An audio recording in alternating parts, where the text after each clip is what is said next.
What's up, guys? So I've been shooting a lot with the GoPro Hero Max lately, and I feel like the stability is better than the Insta360 1X, but the reason the stability is better is because there's just less options, so you can't go from having like a linear perspective to having a fisheye perspective and stuff like that, because that really made it more like psychedelic and trippy and messed with the stability a little bit.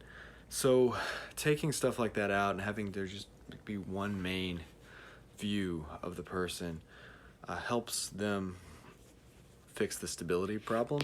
But the one major problem that I've had lately with this in October 2019 is that the editing software on Windows doesn't seem to work.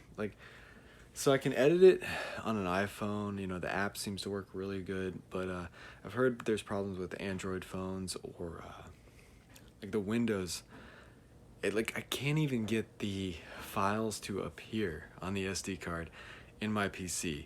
I've downloaded the stuff for Premiere and everything on my computer, and everything I put into Premiere now goes through that thing pops up. But I can't seem to get the actual 360 files to even appear in the file so I can move them over to Premiere.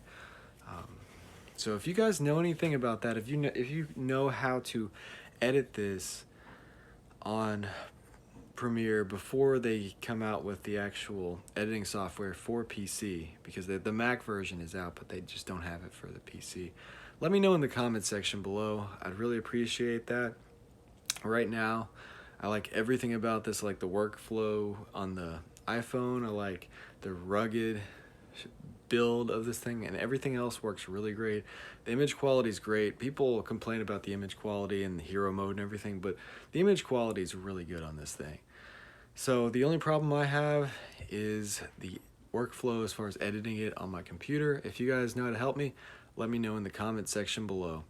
If you enjoy this kind of content, just reviews, tutorials, and just videos about what I'm learning as I grow as a filmmaker, then hit that subscribe button, and thanks for watching.